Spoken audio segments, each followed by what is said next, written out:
dirigentes de empresas, expositores internacionales como Gustavo, políticos, productores. La verdad que cuando uno ve la lista de estos seminarios realmente ve la calidad de la gente que ha participado. Y también, bueno, como en el caso de Pilu Giraudo, conocida por todos, una importantísima dirigente de una entidad como APRESI, la presidenta en este momento, aunque está en la presidencia hace muchos años. Bueno, tuvo una semana muy movida, tuvo que enfrentar nada menos que acusaciones del gobierno por las inundaciones. Se me ocurre que habrá sido un crecimiento vertiginoso como dirigente, estos días nos va a contar Pilu, que es además secretaria del Banco de Alimentos de Venado Tuerto y miembro del Consejo Directivo de la Fundación Darse Cuenta, y mamá de 2 hijos también, Pilu.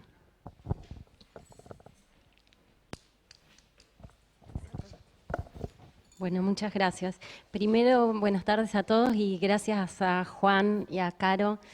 Son emprendedores seriales ellos, son impresionantemente generosos, siempre sembrando semillitas. Bueno, Luis también. Gracias por esta invitación, así que un placer estar compartiendo con ustedes. Y bueno,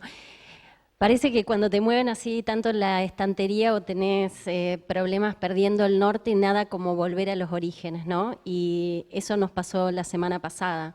Parece que después de 30 años ya para todos nosotros estaba tremendamente instalado que la siembra directa era una herramienta tremendamente valiosa que había revolucionado a la agricultura y la capacidad productiva del país y ya no era indiscutible. Y nos dimos cuenta que no, que al contrario, que tuvimos que volver más de 30 años atrás, recordar cómo era la situación en esa época, cómo estaba el nivel de deterioro de los suelos y el perjuicio de la erosión no solo del agua, sino también del viento, ponía en posibilidad de grandes limitaciones a la producción en el país y cómo de la mano de una tecnología como la siembra directa, que además tiene el enorme valor de nacer del productor, que se empieza a adoptar masivamente porque son los mismos productores los que la empiezan a descubrir, a implementar, a adaptar a cada zona en particular. Eso es algo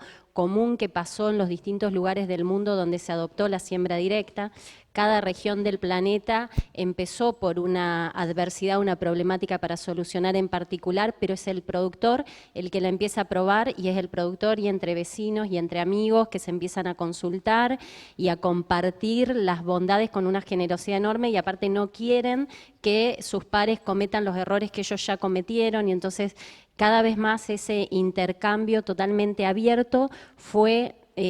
aceitando la tecnología de la siembra directa y después sí vino el ámbito científico a validar la técnica, a mejorarla y también se desarrolló toda una industria maquinaria alrededor de esta tecnología y después fuimos viendo que con la siembra directa deteníamos la erosión en más de un 90%, buenísimo, genial, pero había que ir adoptando otras tecnologías y entonces si además de la siembra directa y de no remover más los suelos y si manteníamos esos suelos cubiertos y hacíamos rotación de cultivos, los alternábamos y no solo alternábamos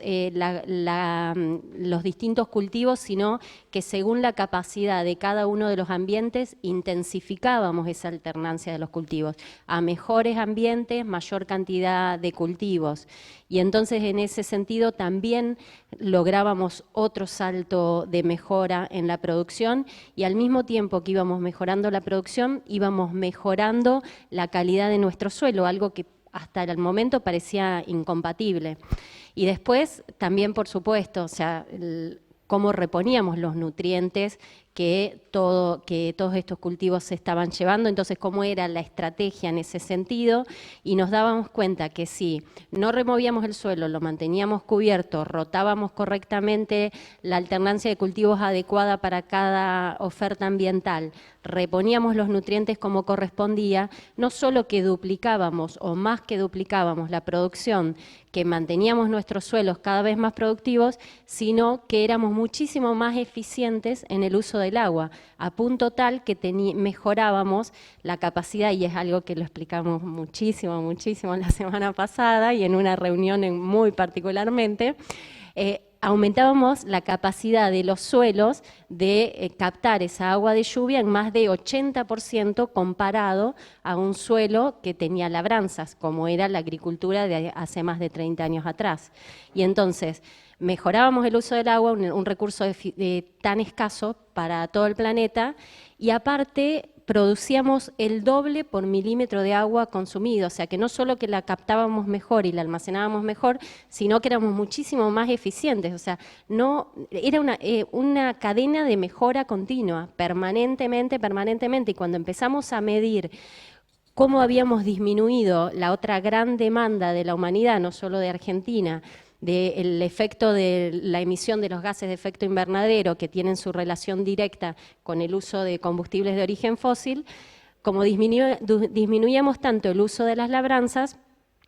llegamos hoy a disminuir el 60% del uso de este combustible, o sea que la agricultura en un sistema de siembra directa pasó a ser una herramienta espectacular para mitigación del cambio climático, para disminuir el calentamiento global, o sea que todas cadenas de bondades. Mejoramos los suelos, los recuperamos del deterioro, los mantenemos.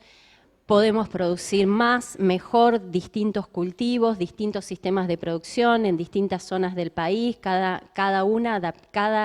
esta tecnología adaptada a cada sistema de producción y a cada región del país. Mejoramos el uso del agua, la captamos mucho mejor, la almacenamos mucho mejor y la hacemos rendir muchísimo más. Reponemos los nutrientes estratégicamente, no tenemos cuidado de no excedernos. Lamentablemente sabemos que acá no corremos ese riesgo porque apenas estamos reponiendo, no llegamos hoy al 35% de reposición, pero sabemos que si reponemos correctamente, más que duplicamos la producción por hectárea en cada una de las zonas. Y bueno, evidentemente se ha desarrollado en Argentina y este modelo de producción desarrolló una red enorme, una red organizativa de servicios, de otras actividades, la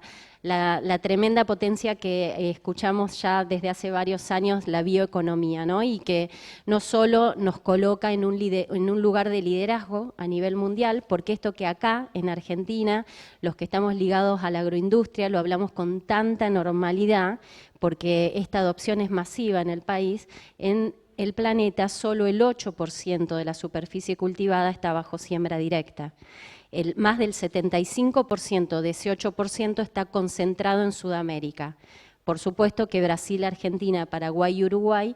llevamos el liderazgo en ese sentido y el liderazgo indiscutible de Argentina con el 92% de su superficie en siembra directa.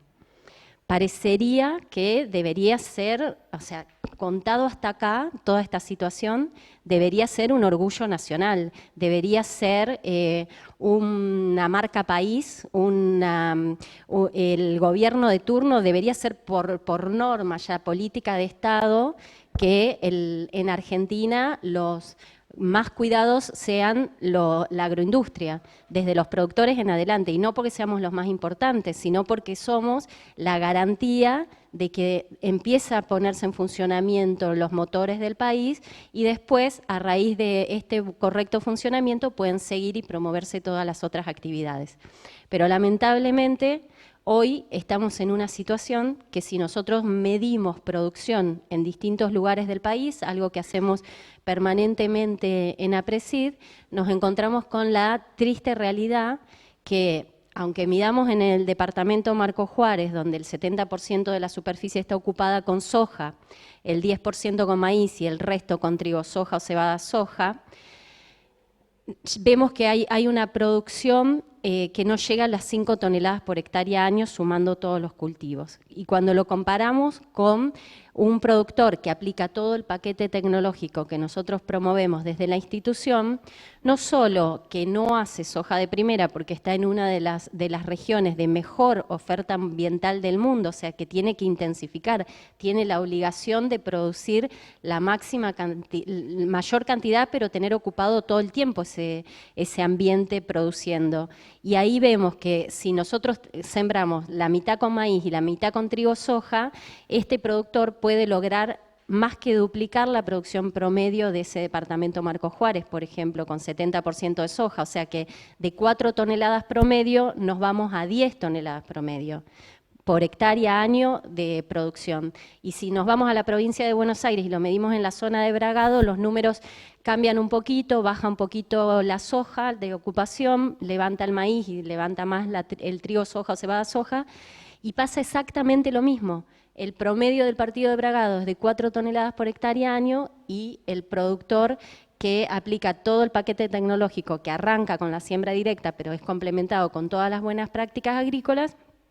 duplica otra vez, produce más de 8, produce casi 9 toneladas por hectárea año. Entonces, ¿qué estamos haciendo? Porque por un lado estábamos diciendo el Plan Estratégico Agroalimentario y Agroindustrial Argentino para 2025. El planteo de ese plan sería obsoleto si nosotros tuviésemos las políticas públicas adecuadas para llevar adelante todo esto. En 2 años estaríamos logrando las metas de estos planes estratégicos y tendríamos muchísimos otros problemas, como es la logística de insumos, la infraestructura y todo lo que se refiere a ese sentido. Pero,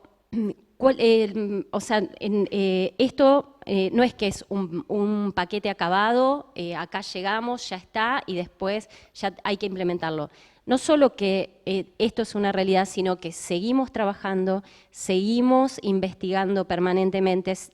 trabajamos con organismos vivos, trabajamos con la naturaleza, entonces estamos permanentemente buscando nuevas soluciones, porque aparte la naturaleza nos ofrece adversidades y nos pone frenos, y entonces tenemos que seguir mejorando, y volvemos otra vez a lo mismo, o sea, tenemos un paquete de buenas prácticas desarrollado espectacular y en evolución y mejora continua. Y por el otro lado, estamos de la mano del uso de la ciencia, donde la biotecnología hoy, pero ya ahora la nanotecnología, la transgenia y un montón de otras ramas de la ciencia que nos vienen a dar un montón de soluciones a los productores de alimentos y energías, porque nos permiten que lo que nosotros cultivamos ya tengan o soluciones para la salud humana, o soluciones para la biodegradación de plásticos, o para la producción de bioenergías, o para poder producir en zonas donde hay salinidad, o en lugares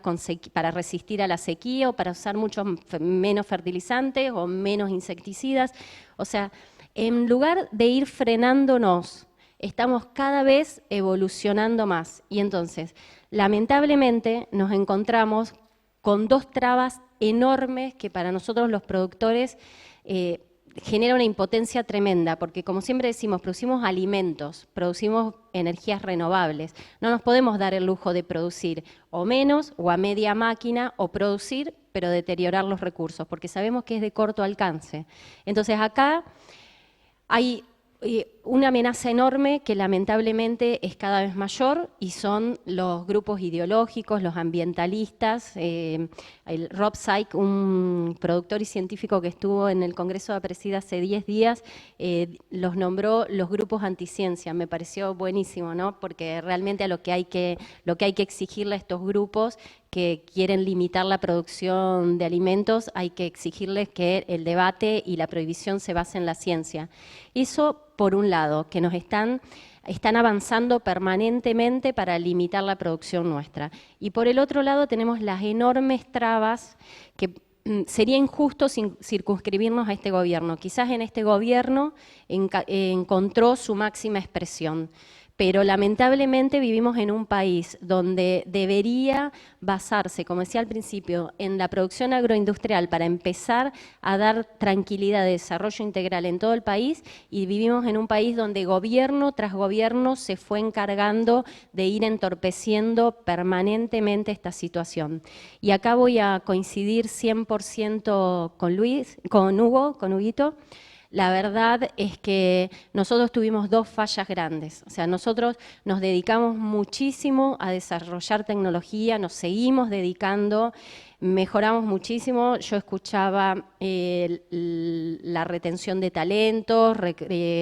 la rotación que hay en los jóvenes y pienso, APRESIDE en ese sentido realmente es muy coherente, es innovadora, la edad promedio del staff de APRESIDE es 28 años, tiene mucha rotación, se promueve la rotación, se cree que es bueno que estén un tiempo muy intenso, que se capaciten técnicamente, institucionalmente y que después den un salto, crezcan y lleven la camiseta APRESIDE a otros lugares. El 50% del staff es femenino y el 50% masculino, también es algo que reclama el mundo, o sea, es muy coherente con su innovación y muy coherente con su misión de productora de alimentos en forma sustentable.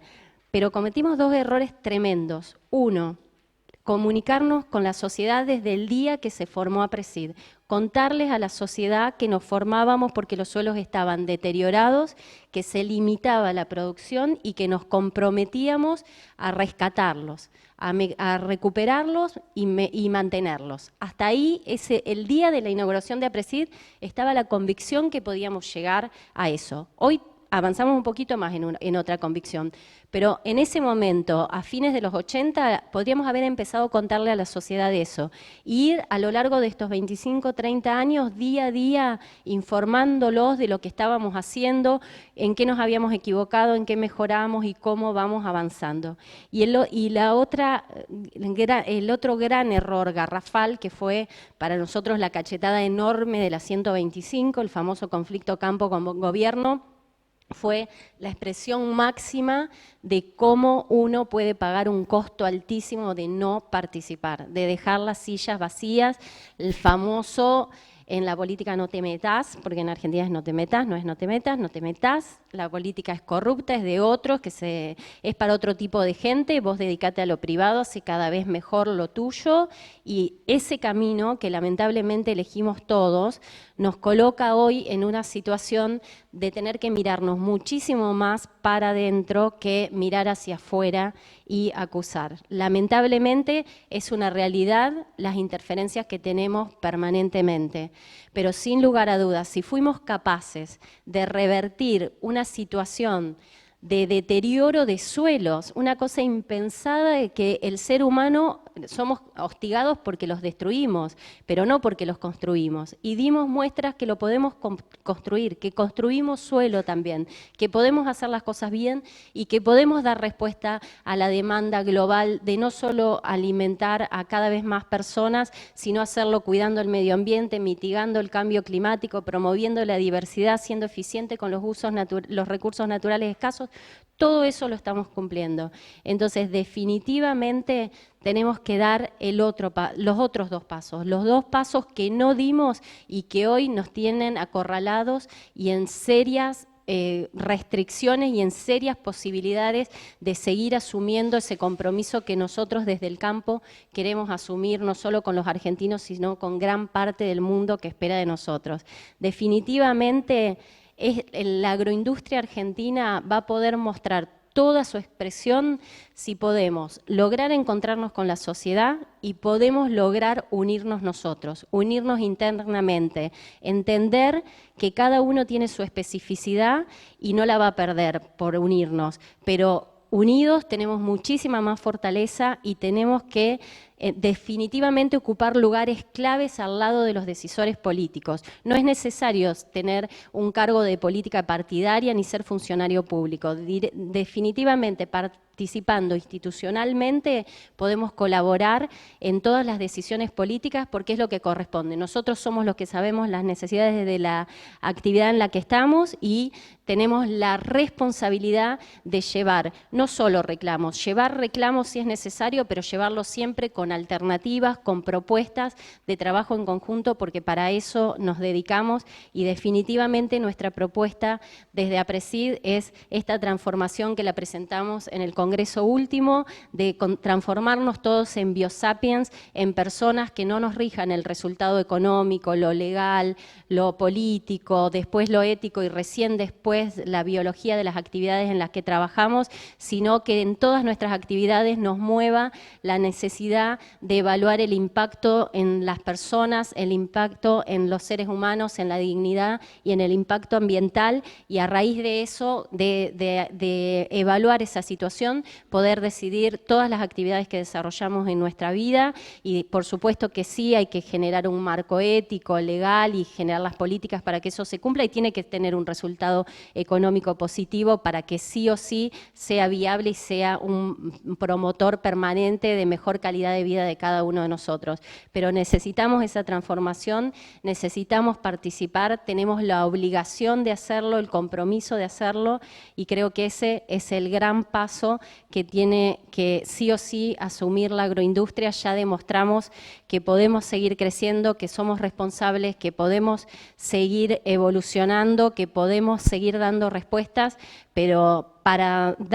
necesitamos lograr ser aliados estratégicos del Estado, local, provincial y nacional. Podemos ser garantes de seguridad alimentaria, energética y ambiental. Necesitamos que la sociedad en su conjunto confíe en nosotros y juntos exigirle a los decisores políticos que reglamenten para que todo este paquete de desarrollo, que es marca país de exportación y que coloca a Argentina en el primer lugar del mundo, lo podamos hacer realidad. Muchísimas gracias.